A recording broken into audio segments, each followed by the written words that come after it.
My boyfriend has been weirdly obsessed with how perfect I am for his best friend, and I'm starting to think he's trying to push me into a relationship with him.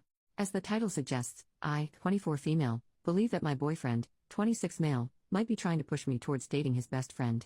I've been dating my boyfriend, let's call him Michael, for about a year now.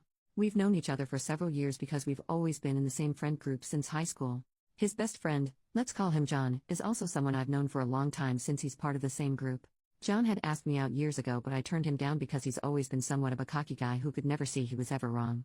Many people find him charming, but I think smarmy is a better word. He seemed offended but brushed it off and even told people that I had asked him out, and he rejected me, which was fine because it didn't affect my life at all. After a few months all was forgotten and we just pretended the other one didn't exist, and that's how it's been for years. Until Michael asked me out randomly and I decided to give it a shot. It turned out we had a lot of similar hobbies and really had a good time, so we started dating shortly after that. Now about 6 months ago Michael started to act strange but in really subtle ways. I would talk about how much I loved animals and he would interject that John just loved animals. Which wouldn't be weird, but he did it with everything I talked about with even the slightest bit of enthusiasm. If I loved it, John loved it just as much. He told me how compatible me and John were and how he wished we meshed more. I eventually told Michael the first really didn't care what John liked because he was kind of pretentious and we never got along. He seemed really offended but quickly recovered, and by the next day everything was good again. About a week after that instance, Michael would talk up John randomly and with seemingly no reason. Hey, I talked to Brittany yesterday and man, John is apparently a god in bed, haha. Maybe I should ask the guy for tips? John is volunteering at that shelter we went to a couple weeks ago. What a guy. We should have John make us dinner, he's a great cook.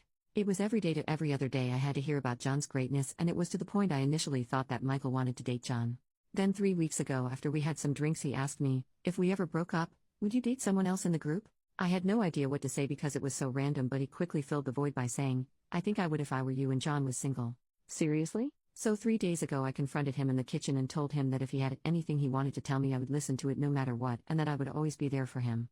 He seemed confused and told me he had no idea what I meant by that.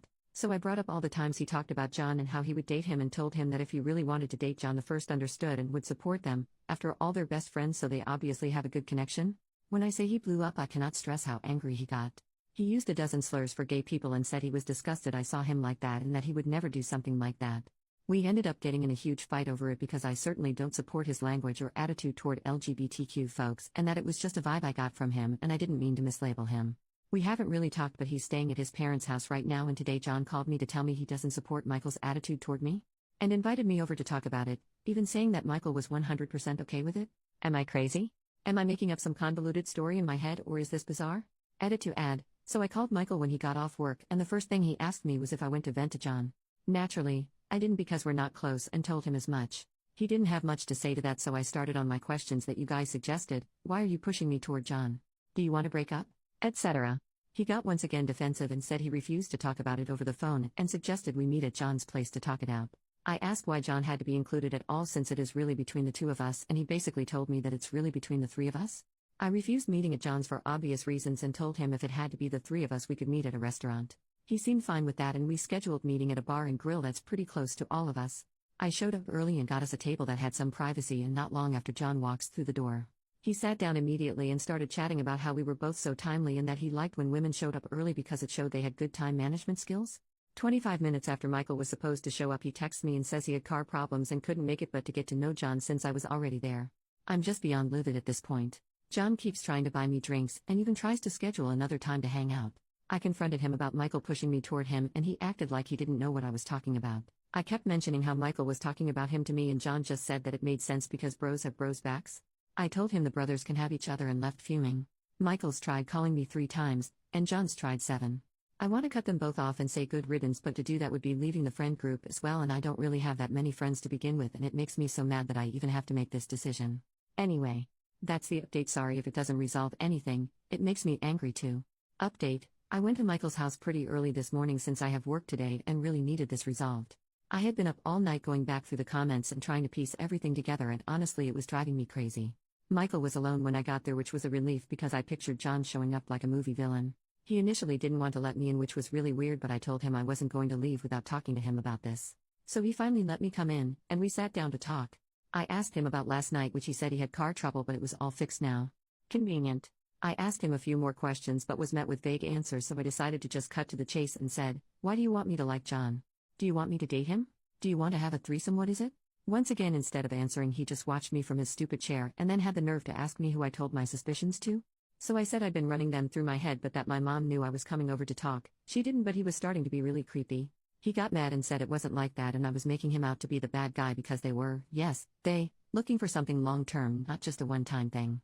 And now that all my suspicions were 100% confirmed, I told him you can't make plans including someone else without their consent, and that I would never be interested in anything with the two of them, and that I was no longer interested in anything with just him either. I started leaving and told him to never contact me again. Same goes for John, and he could share the message when he blocked my way out and said I had to hear him out and his side of the story. I told him I didn't want to nor care to, and that he needed to let me leave because my mom was expecting me in the next half hour. He started getting frantic, saying if he could just get John over there to explain, it would all make sense. So I ran out the back door and used the garden exit to get to my car and locked the doors immediately. He came outside and started pounding on my window saying I was making a huge mistake and that I'd regret this. I was bawling in my car when I backed it up to drive away. I'm pretty sure I drove over their mailbox by accident because the back of my car has a huge dent. My car was basically out of gas, so I had to stop even though all I wanted to do was put as much space between us as possible. Which is when I saw the dent, right when I was about to leave. Who else would call my name but his mom? She was on her way home from the grocery store and was worried because I looked like hell warmed over. I told her about everything that just happened and got more than a few stares from other people, but screw it, I guess I'm just the crazy lady at Maverick. His mom looked horrified for me and told me to stay as far away from him as possible. She told me to come sit with her in her car, where she proceeded to ask me when I met Michael, which was high school. She figured as much and said that in middle school, him and John s***ed a girl together and have a sealed record because they were minors and didn't mean to do it. She told me how sorry she was because she said it happened so long ago she thought he changed. She put him in therapy and thought he was better. She said if she had any idea there might have been a chance of this happening, she would have told me immediately. I just gave her a quick bye. I'm so freaking scared of everything right now. I'm going to my mom since they both know where I live. I sent a mass text out to everyone in the group detailing everything, and so far 3 people have said they support me, so that's good, I guess. What do I even do? I'm never talking to them again. I've already blocked them both on everything I could think of, but I've been getting hidden number calls since. I'm considering going into the police station to file a harassment complaint so that it's at least documented. My mom said she's going to call my uncle who works at the court and see what the next best step is. Thank you guys so much. I don't know if I would have confronted Michael without you guys confirming how weird this was. I'm terrified but glad that I at least know what's going on now. My mom's here as my support right now, and some of the girls are coming over later tonight just to make sure I'm okay. I'm sorry if this only makes some sense. The adrenaline still hasn't left me and my hands are unsteady. I appreciate every single one of you who took time to help me out because I think I got out just in time, honestly. Thank you guys. Last update. I'm so sorry it took me so long to update. Life has been crazy in between everything and the state shutting down again. I've been a mess. I went and talked to the police about getting a restraining order, but the officer I talked to said it fell into domestic violence and had me file a DVOP, domestic violence orders of protection, and we have an unset court date to take it before a judge. I'm nervous as heck about it, but at least something is going to happen. With Michael anyway, because I didn't have a relationship with John and he never technically harassed me, so there's not much I could do with him. I'm still getting a ton of blocked calls, but I'm in the process of changing my number, so that should resolve itself soon enough. I'm back in my apartment, though we've added some new safety features, cameras and new locks, and currently it's a waiting game. I have to see Michael in court at some point to tell my story, and John's gone missing in action. When the police went to talk to him, he wasn't home and hasn't been as far as anyone I talked to knows. I get weird letters left at my door, but they've all been delivered by the post office, so not much I can do about that. It's mostly rambling about love, which gives me the creeps. I've stopped opening them at this point and keep them in the drawer for when I go to court. I have an interview for a new job, so wish me luck. My boss has let Michael in twice since I've been back and I don't feel safe there anymore. My friends are split 80-20 now. Minority thankfully is with Michael and John, but now I know who I can't trust. Anyone who listened to what I had to say and still think I'm being irrational because I led John on is a jerk. No way about it. So good riddance. Unfortunately, my mom wasn't left alone and someone broke her front window, so the police also had to show up for that one. It's been quiet for 2 days now. I'm not sure whether to be relieved or nervous. Does looking over your shoulder ever go away? I hope so. This feels more like a diary now than a post. I'm okay though, and my life is getting there, so once again thanks to everyone who helped or messaged me.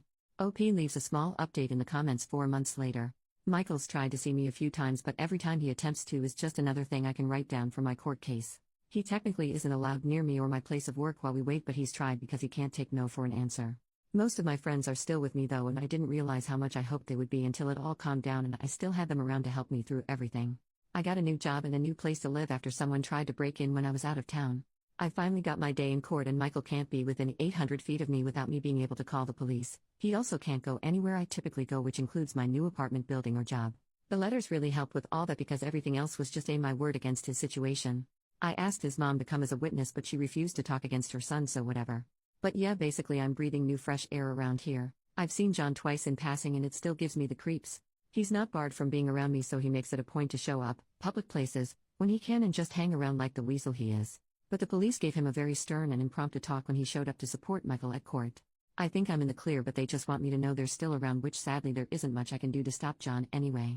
Yeah, that's all for now. Thank you again to everyone for your advice and nice comments. It was very helpful, and I'm so grateful. Bye now.